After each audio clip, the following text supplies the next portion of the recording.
Hello, gorgeous Sarah. Welcome back to the Unstoppable You podcast. I am so excited for today's podcast episode. I'm joined by the gorgeous Sarah Wood, and I'm excited to dive into all things productivity, well-being, how we can support ourselves to create some amazing things in our lives, but also feel really nurtured and really grounded as well. So, Sarah, welcome. It's so wonderful to have you here. Thanks, Evie. I'm so happy and excited to be here. Amazing. Now, as you know, I love to start every podcast episode off with a dose of inspiration and would love to hear your favorite quote and why it's your favorite one. Yeah, well, I'm actually going to use one of yours. Oh, And it is all strategies can work if you work them. oh, And yes. yeah, and the reason I love this quote so much is because it kind of wakes us up from this constant shiny object syndrome that we can get stuck in, jumping from one thing to the next, but never fully committing to and following through on a strategy. And it can keep us stuck. And I think the main reason that we end up in this place is because we are feeling this journey of entrepreneurship triggers so many fears and insecurities, and they don't feel good. And it feels so much more inspiring to just chase all the latest shiny objects rather than digging in and facing those emotions and building the resilience to take those steps that we need to take to bring our vision to life, even though it feels uncomfortable. Oh, brilliant. Yes, yes, yes. I love that. And I love everything that you explained there. We are so aligned on many ways. And I love that you took that as one of my quotes. Clearly, we align and agree on many things. How Yeah. great. How amazing. Alrighty. So tell us then a little bit for the listeners who don't know you and your work. Tell us a little bit about who you are, what you do, and how you came into doing this work. Yeah. Okay. So I call myself a productivity coach for solopreneurs, consultants, and small business owners because I think people understand what productivity is, and people who are struggling with their productivity sort of know what it is that I'm going to help them do. But it obviously has many layers, and so it really is like my overarching philosophy is that we shouldn't need to burn ourselves out to have the impact that we want to have in the world. Yeah. So I'm not about producing more and more and more. I don't believe that is the most effective or efficient way to do business. I'm more about helping you to take actions that will have the biggest impact using your unique gifts and strengths and vision to serve the people that you're here to serve. So then it's really about tapping into your intrinsic motivation instead of looking externally to what you think you should be doing. And really, that's where the work is. And I have a framework around it, which I think I'll share a little bit down the line. But essentially, it is about getting you unstuck, whether you're right at the beginning of your business and you're spinning in circles chasing all the shiny objects, which is what I did in my first business, or whether you're further along and business is working and you're so busy delivering client value that you're struggling to find time to work on your business, the same principles Mm. apply. Yeah. Yeah. Yeah, brilliant. Amazing, amazing. So let's dive in to the conversation. I mean, I feel like we've already started with some brilliant nuggets of wisdom there, but can you elaborate and talk a bit more about like your actually I wanted to go into your journey into this because I feel like there's probably a lot of Yeah. lived experience that's led you into this line of work and all the study and the training that you've Yeah. done. So do you want to just give Mm. us a bit of a backstory about how you came to do Yeah. this? Sure. So, I mean, I'm 51, so I have a lot of a lot of work history behind me, and I started as a registered nurse. So, I always wanted to help Ah, people. That was where I started, but I got very burnt out working within the healthcare system, particularly in the UK, where I went to work and travel. cool. And I ended up working in marketing for 12 years in the pharmaceutical industry. I did a postgrad in marketing and sort of worked my way up to the head of marketing in neuroscience for a big company based in Sydney. Wow. And that was great. It really answered my need for more opportunities for growth and travel, and it was great money. But the whole time I felt like something was missing. My heart was not in it. I was kind of leaving big chunks of myself at home to fit into that world. My own personal approach to health and well-being is try to avoid using medication if you possibly can. And that's not to say that pharmaceuticals don't have a place, but, I'm much more interested in helping people create lifestyles that support their health and well-being than sort of being the ambulance at the bottom of the hill. And so I couldn't really see a way to kind of live into that vision for a long time. But then I became a mum, and that happened at 42. And it completely changed my world. It opened my heart and made me realize, well, I don't want to be role modeling this values incongruence in how I live my life compared to who I really am. And it was like someone popped the balloon of motivation for the corporate world. I just didn't want to do it anymore. It was separating me from my daughter, and it wasn't aligned with who I was. And I just didn't want to do it. So with the support of my partner at the time, I left that job and to focus on being a mum and embracing that whole experience. But I also wanted to do something for myself. So I trained as a yoga teacher. I'd been practicing yoga for over 10 years, and it had really helped me navigate, the stress and the strain of working in corporate life. And then also now as a mum, it helped me to, take moments to nourish my own well-being as I was looking after this little baby, and I thought, wow, this would be so great to bring yoga to more mums in a really accessible way. So as soon as I finished my training, I niched down and started Yoga for Busy Mums. And my vision was to create an online platform where where I would offer short, nourishing practices that busy mums all over the world could weave into their day to help them manage their energy and provide themselves with a little bit of me time in those in between moments. And I was really passionate about this. I had like an internal sort of purpose, which was to empower myself to do something that could create abundance, but leave me the ability to be home more, spend more time with my daughter, be more present and loving with my daughter, because I wasn't sort of working, 50, 60 hours a week outside of the home and traveling, which is what I used to do in my corporate role. And then my secondary purpose, or my external purpose, was to really support mums. I saw so many mums with young babies particularly, but I mean, it's the whole journey, right? Every age is different. Every age there's different needs and demands on us. Was to just help mums who were feeling frustrated, overwhelmed, exhausted, to be more self-compassionate and to make time and prioritize their own well-being, because so often we feel like it's selfish to do that, when in actual fact, when we're well, we are able to give from a full cup. You can't give from an empty cup. Totally. Yeah, and so that business, I had a lot of passion and drive. Away from the structure of corporate life, though, I failed to do a few key things, which ultimately led to me burning out and the business never really taking off. And so I didn't prioritize. I tried to do all the things all at once. So I was working on my visibility while creating videos for the membership, which I had no members for, while I was learning about SEO, while building my own. And I was just doing all the things and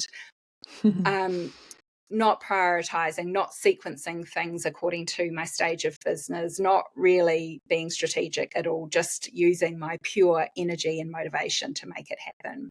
And so the second biggest mistake was that I deprioritized my own self-care. So even while working in the wellness industry, I let go of my own well-being practices. So I was still practicing yoga, but the biggest thing for me was I was getting to bed too late because I'd sit up after my daughter was asleep, figuring out tech, creating videos for social media, doing all the things. And I just wore myself down. And this was all with a young child, and my partner at the time traveled almost every week.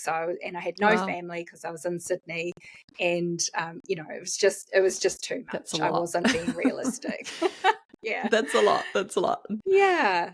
And so I never got that business off the ground. I did teach yoga in person for a number of years. And then within all of that, I had sort of decided, well, yoga's great, but it's one tool that you can use. And I'd become really interested in the coaching industry. I'd had some coaching myself and seen the power of having someone hold space for you, having someone reflect back to you what is actually going on inside the brain and the thoughts that we're having that reveal a lot about our beliefs. And, when we're not doing the behaviors, what is it that's underlying all of that in terms of our thoughts and feelings? And I had returned to university initially to become a strength coach because I thought, oh, well, I can add that to my yoga. I was just trying to do all the things.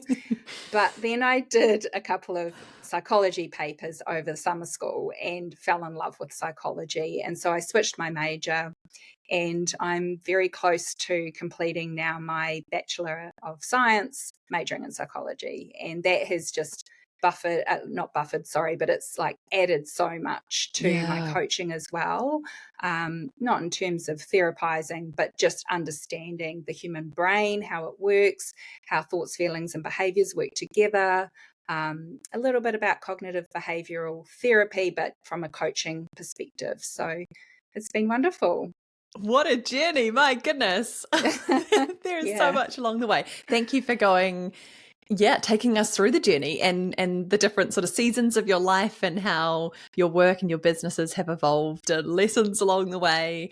I love that of course, becoming a mother just completely changed things for you in many ways. And I feel like it doesn't necessarily need to be becoming a mother or a parent, but often there are these things along the way that I feel like really encourage us to realign and assess what's really important and what we really, really want and making sure everything is aligned.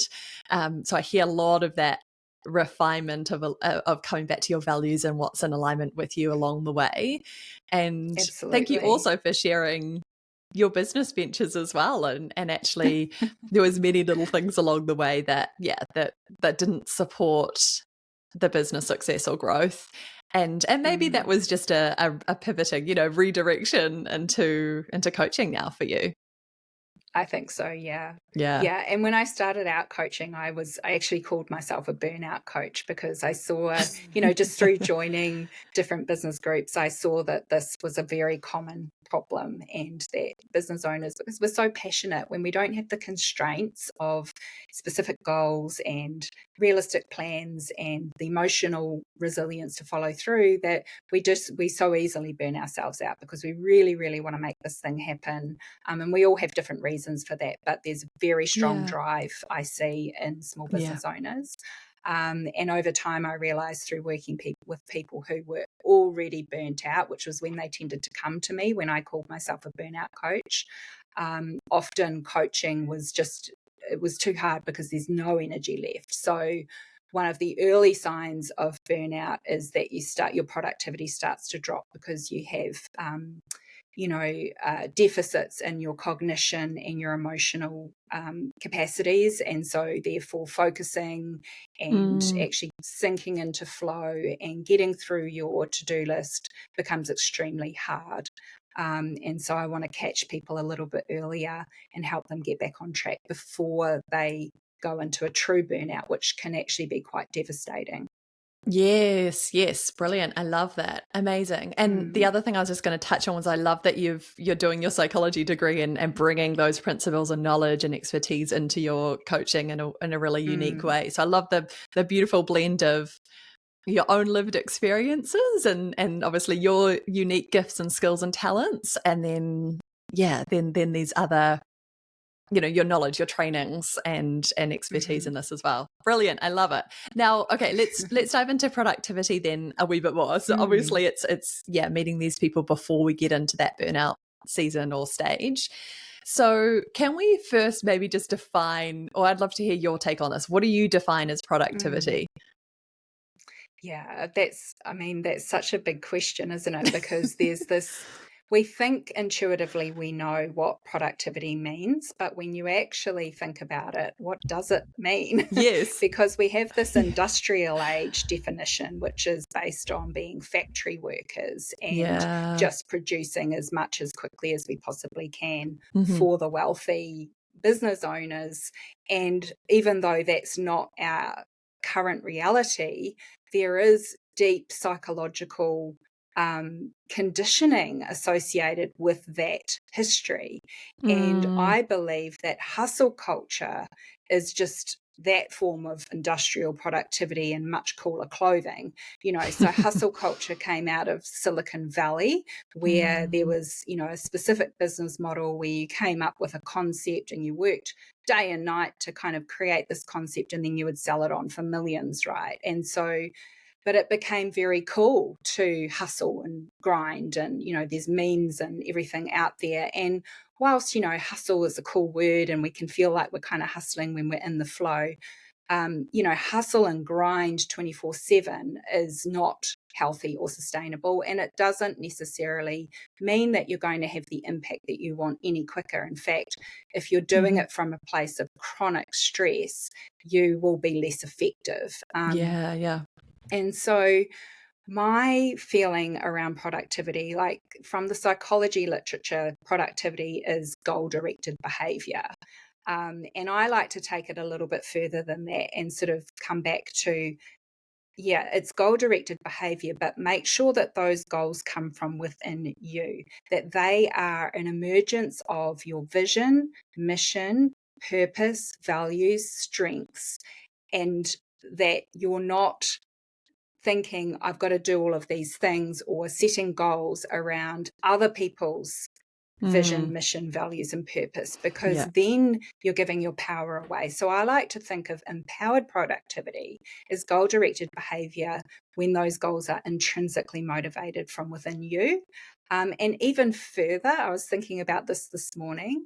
The output of all of that is the value that you create that's emerged from your superpowers, for want of a better term, for the people that you're here to serve. That is really where Love you can that. have productivity and incredible well-being and fulfillment. And I think that's what most of the people I work with really want. And hopefully articulating it can make that a little bit clearer for people. Yeah, yeah. Because when I was thinking about this conversation that we were going to have today, I was thinking about some questions to ask and obviously things that we would talk about. And I was like, the more I started to think about productivity at face value, I was like, yeah, I know what productivity is, of course. Like, yeah, that'd be great. But then I was like, hold on, like there's so much more to this. And so, yeah, thanks for Yeah. elaborating. Because, yeah, for me, I was thinking like, is this the difference between volume, like achieving and doing Mhm. lots and producing lots? Or is this also about working really smartly and being effective in Yeah. what we're doing and creating really high quality work, or, the impact? I think that, like, I love that point around actually this is about using your gifts and your strengths, your superpowers, and achieving or producing, sharing, coaching, whatever it might be for others, what's really impactful for others or what's really meaningful and fulfilling, I guess, as well. I would add those words in there. What do you think? Absolutely. Yeah. Yeah. Yeah, absolutely. And contained within all of that, we want to be doing things efficiently as well. And so efficiency is how much you can kind of produce from an input, a resource. So let's say that resource is time and energy and attention, which for most of us it is that. Yeah. Then it's about being efficient with that time, energy, and attention to produce the value that you are here to provide to your people. And so I guess that's where the whole well-being piece comes in, that if your inputs are time, energy, attention, and care and love, if you're depleted, those inputs are depleted. And Mm, so you're not going to be able to produce the same amount or level of value that you can produce when you are taking care of yourself and you're well. So that's how, I always say your health, well-being, and productivity are all intricately connected. And I guess that's how they kind of yeah. fit together. Yes, yeah, absolutely. I love the way that you're explaining this. Yes, it makes total sense. And I would love to hear, I love those, I can't remember them off the top of my head, but you had some really beautiful things there around like your values, like your desires, what you really want, and matching up Mm, all of these things that you wanted to create or produce. What if one or two of those are off? So for example, I think you mentioned mm. there around like seeking or looking externally, comparisonitis I often like to call it, where Yeah. we're looking at other people's version of success or what other people are doing. We're like, oh well, I have to do that in my life or my business or whatever area of your life it is, and we think that that's the stuff that we should be achieving or working towards, but actually that doesn't feel so great. And I would argue that that could also lead to more feelings of, dissatisfaction or unfulfillment, or like we're just grinding and grinding. And when something isn't in alignment, I feel like that really plays a toll, like on our well-being. I'd love to hear your take Yeah. on this stuff. Yeah, 100%. You've absolutely nailed it. So when we, so the literature from industrial and organizational psychology shows that when we when we can be intrinsically motivated around what we're doing and what we're producing. So, this literature is in the context of being an employee, but I think we can translate it into the Mm, entrepreneurial space quite easily, in the sense that when you are connected to why you're doing something and it has meaning for you personally, then doing those things, even when you have to work hard for a period of time. You obviously want to have some recovery time there to stay well, but we can push ourselves relatively hard mm, when we are intrinsically motivated to do something. And our well being, when we achieve those high goals, our well being goes up. yeah. When we are motivated by trying to meet extrinsic sort of ideas of success or what we should be doing because we want to avoid the shame of failure, like how others might see us, or we want to avoid, we want to avoid failure altogether because we want to be perceived a certain way by other people, then that the stress becomes very negative. So not all Mm, stress is bad. So positive stress is stress that gets you motivated and energized towards those goal directed behaviors. And that is healthiest when those goals are intrinsically motivated. So that's your stuff, right? Like when you have a clear vision and why you're doing it. When we are extrinsically motivated to avoid negative consequences of failure, like how people see us, like we think it has something to do with our actual worth. So we're doing this thing because we don't think we're worthy of, and so therefore this thing will compensate for that, which it doesn't. yeah. Then the stress becomes very unhealthy because we've convinced ourselves that something external, which is even the achievement of a successful business, is going to make up for our low self-esteem or our low self-concept, or that other people's admiration is going to make us feel happy and healthy and whole. But we'll be producing from a place of lack and insecurity and fear, not from a place of happiness, wholeness, and fulfillment. And so that's Mm, what we manifest more of. yeah. It's, And the literature bears that out, that when, yeah. so in an employee situation, when we're trying to sort of, when we get given goals that we've not really bought into, and then we have to work really hard and give up personal time to meet those goals, the stress is very negative and can lead to, negative health outcomes, poor well-being, and so forth. Yes. Yeah. Yeah. I love this. I love this. It's fascinating, isn't it? And I think it's so, self-awareness comes up for me, and like doing the inner work and Mm. being really curious about what are your drivers and is this in alignment, or how do we need to refine this? And, many of those kind of Yeah. conversations, and, people pleasing or comparisonitis, or yeah, like the good girl conditioning, or looking at other people's versions Yeah. of success is huge. Like there's so much to this, isn't it? And this is why I love, Yeah. like mainly in the life coaching space, but also in the business coaching space, doing the inner work while you're doing the outer work, I like to call it, looking at Mhm. Mhm. making sure that we are creating and working towards these things that are aligned with us, are really true to us, are authentic to us, are aligned, and we're not using past experiences or limiting beliefs or stories that we've been telling ourselves or patterns that we've been living out that aren't actually I want to say your higher self, like that needs some looking and addressing, I guess, or looking at and addressing, because it's so subtle, isn't it? And I think it really takes some time and some self-awareness and getting really still, and maybe support from a coach to support yourself to see these things, because ultimately we want to catch you before we've created this big thing that maybe doesn't feel aligned, Yeah. doesn't feel right, doesn't feel fulfilling, because I think that would be in many ways the ultimate failure, but also we don't want to be burning ourselves out along the way, or feeling pretty crappy in the journey. Yeah, absolutely. And I love what you say about doing the inner work while you're doing the outer work, because you don't have to stop and wait until you've Yes. done all the inner work, because that will be forever.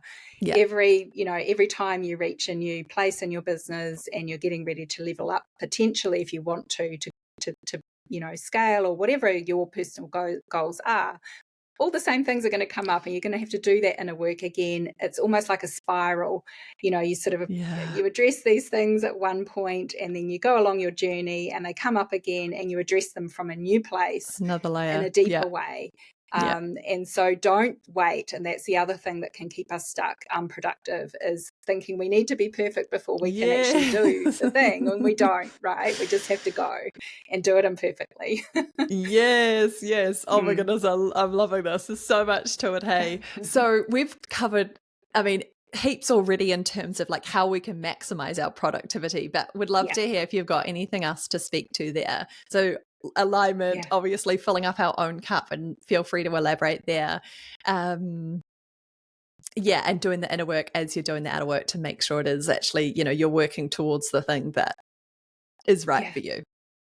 100%. So, everybody's situation is unique. Everyone I coach is very different. And I'm not a huge fan of cookie cutter productivity systems. They can be great for certain people and not great for others. And they can just be a Band-Aid solution if you're not dealing with all this underlying stuff too. So Totally. I tend to think about it in three main pillars. The first pillar is to focus on your priorities. And, that alone is quite a lot of work, because what are your priorities? What do they need to be? And that's where we do this deep work around, well, what's your vision, mission, etc. And we make sure that, and sometimes there are some skills gaps and knowledge gaps, like if you don't really understand what to focus on at different stages of your business or for your particular business model, that's where a little bit of business coaching can come in.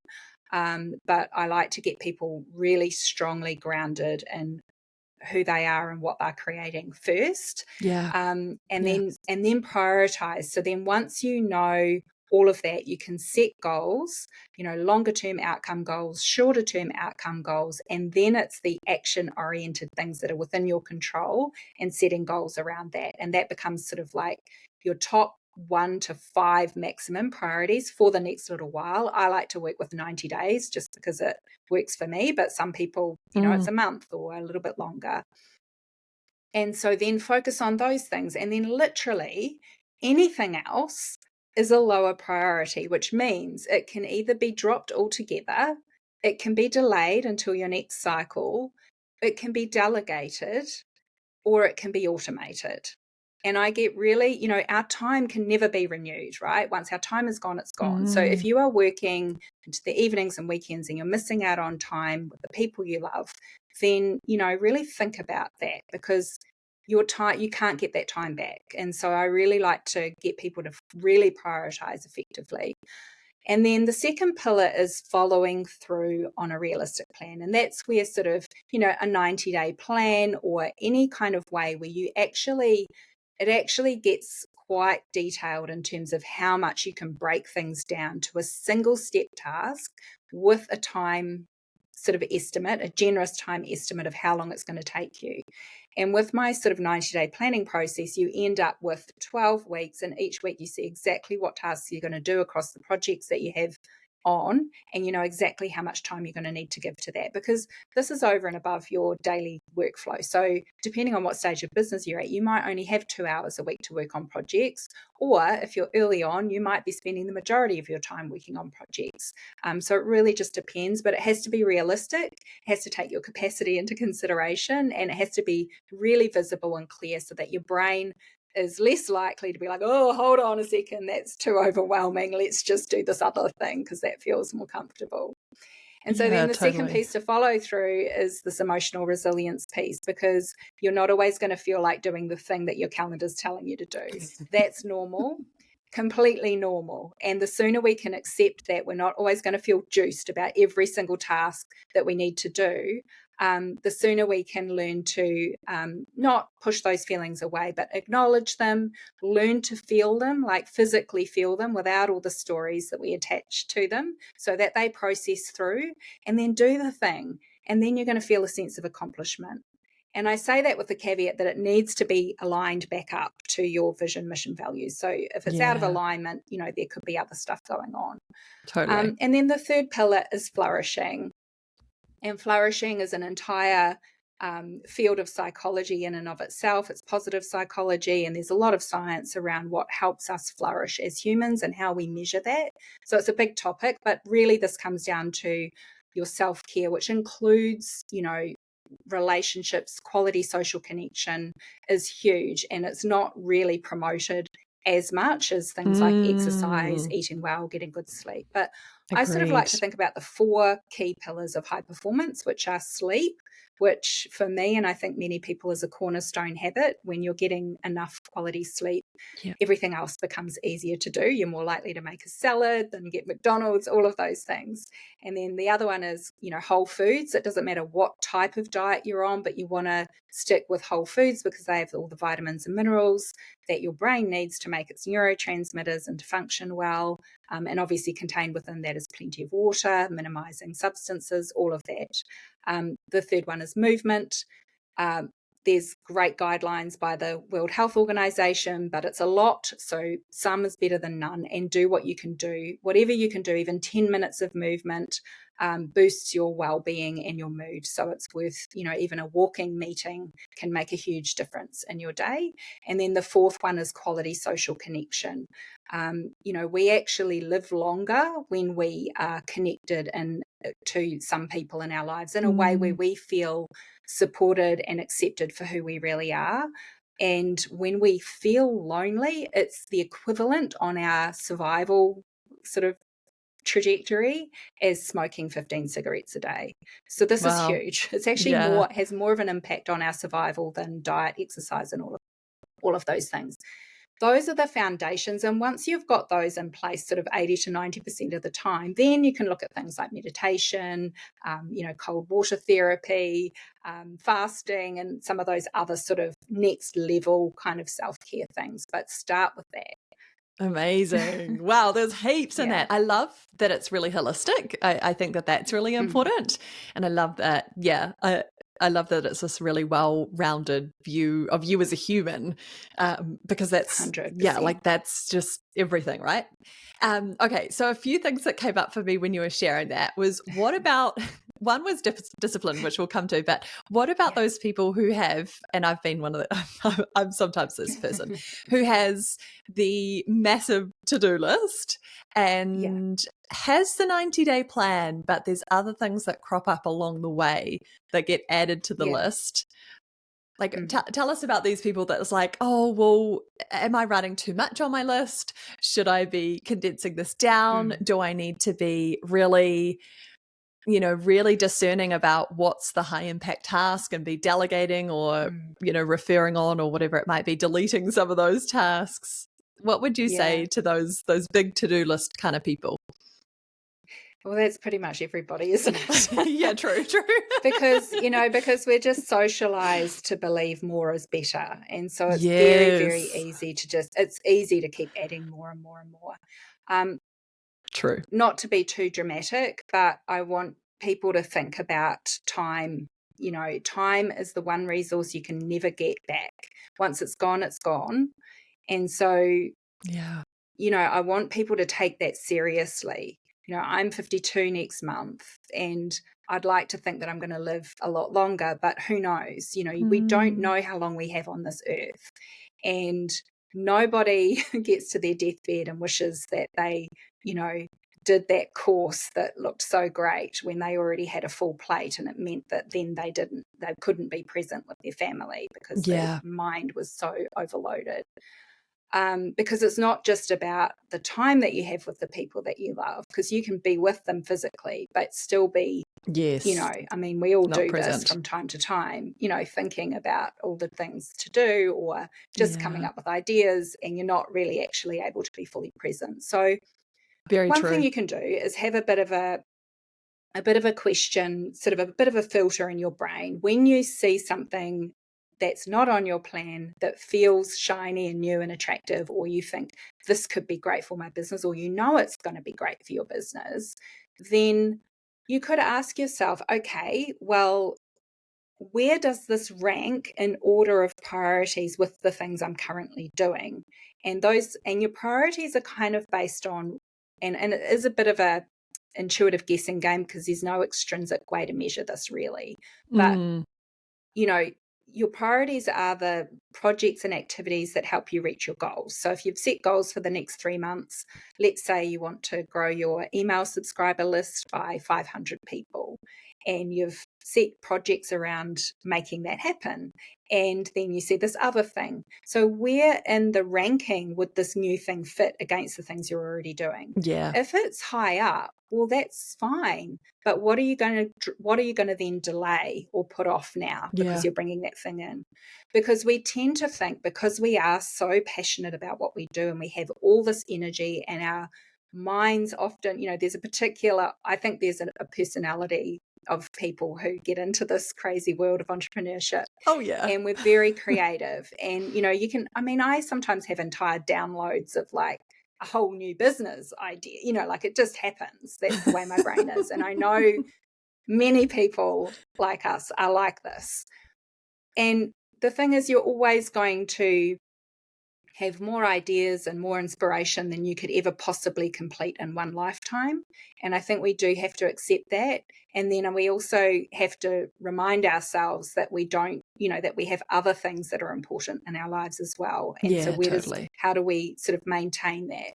And so then it's like, you know, just understanding and checking yourself and thinking about the long-term consequences of just adding more and more and more, because the long-term consequences will be burnout, and it could mean the end of your business. And none of us want that. We want to bring what we have to offer to the world so that we can help people in some way, whatever way that is. Or maybe it's just more about giving your family a better, you know, being home more for your family, or it's about your future, whatever that impact is that you want to have.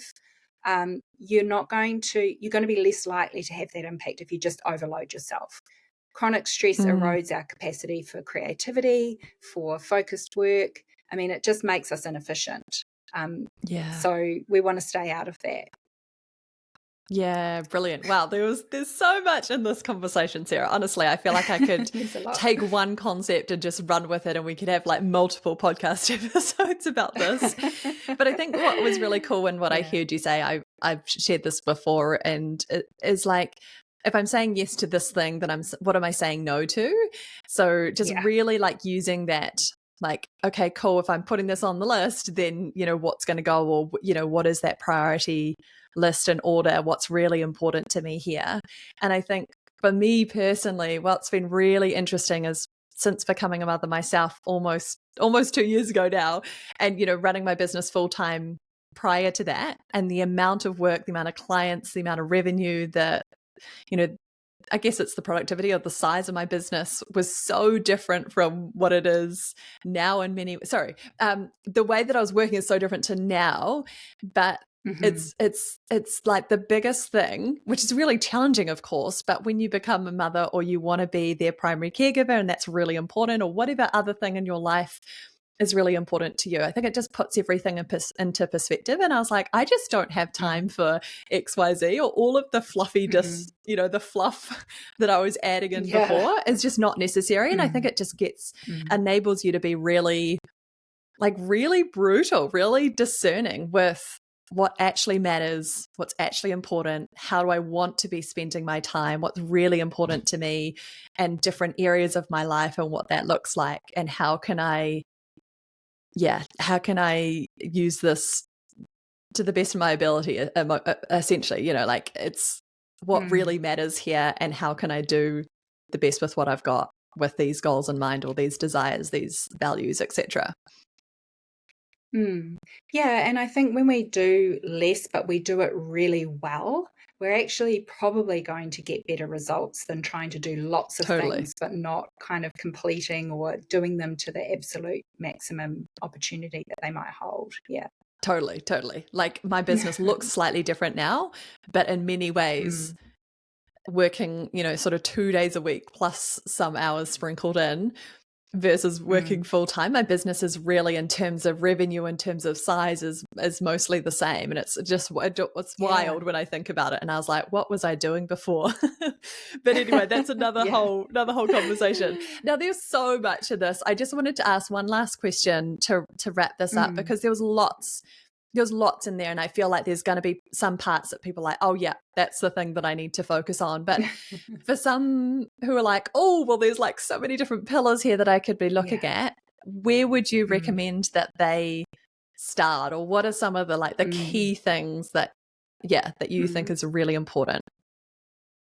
Yeah, I mean, I think the place to start is prioritization. So if you're prioritizing everything, you're prioritizing nothing. And when you get really clear on your priorities and you commit to a few high impact priorities based on everything we sort of talked about, then you create the space to then be like, oh, actually, I've got time to go for a walk today, or I can actually switch off and disconnect from my business at night and really be present with the people that I love.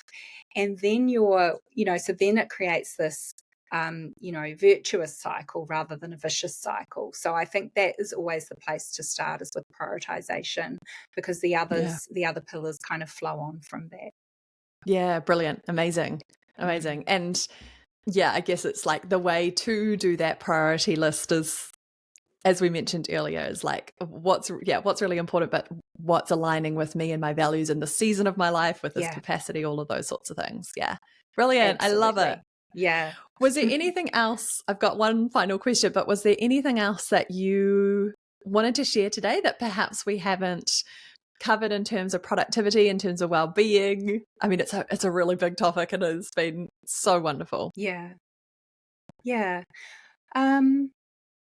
I guess the one thing I would say, just reflecting back on my own experience with my first failed business, there were all these behaviors or lack of behaviors, but underneath all of that was I just didn't believe in myself. I didn't believe that I knew I was capable because I'd achieved so much in the corporate world, but I had all of these blocks, money blocks around, am I allowed to do this? I really struggled to own that this is my business. And I didn't trust myself. And so I think, the pillars and the strategies are all really important. But like you said, we also have to do that deeper inner work as well. And so if you find that you're just stuck on this constant hustle culture treadmill all the time, it can feel really, really hard to slow down and scary to slow down, because, we really believe a predator's chasing us. That's parts of our survival brain are like, you've got to keep going. Or we think, if I slow down, I'm going to lose momentum and fall behind. Yes. And so that's really normal. And it's also necessary to kind of face all of that discomfort with some support, if possible, to really start to rethink how you're doing things, because it's not sustainable. And, sometimes I think we kid ourselves and think we can just keep going like that forever. Yes. But we're humans, not machines. Yes. Yeah. Oh, brilliant. Thank you for sharing that. And gosh, we are so aligned in many, many, many ways. I just feel like, much of Yeah. my work, especially in the business space, is so much grounded in doing the inner work, doing the life coaching work, doing the healing Yeah. work and reprogramming and just getting really clear on these things, because those are our intrinsic driving forces and factors that play into what we achieve, what we create, what we believe is possible for ourselves, and so much more. So yeah, thank you so much for sharing your personal take with that, and yeah, that you see this as a really big part of the puzzle piece.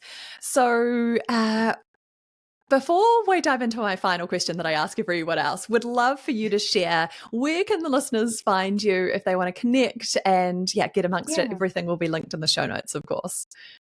Yeah, well, I'm mostly on Instagram. So I'm just Sarah Wood Coaching on Instagram. I have a freebie at the moment, which is my high impact 90-day plan. It's a really simple Google Doc, but it just walks you through the steps of creating amazing. a 90-day plan that means you have a clear line of sight for the next 90 days. Brilliant. Love it. I think, and then my website is just sarahwoodcoaching.com. So and I have a new podcast. Which has launched just come today. out. So that launched today. So that's on Spotify and will come to Apple as well. And that's called the Hustle to High Impact podcast. Love the name. Amazing. That's so exciting. Congratulations on that too. Brilliant. We will link all of that in the show notes so people can go check all of those beautiful things out. And what an amazing resource. I love that. So we have one last final question, and this is something that I ask all guests, and it was this: if there was one thing, one message, or one thing that you would like to impart with the world and the lives that you've touched, what would it be? I think I'll come back to my overarching philosophy, which is this, and it challenges our social conditioning, and it's you shouldn't need to burn yourself out to have the impact that you want on the world. So if you feel like you're burning out, something's not right, and so it's a sign. It's something to listen to. Amazing. Thank you so much, Sarah. I've loved this conversation. So much value in there. I really appreciate your time. Thank you so much for having me. It's been an absolute honor and pleasure.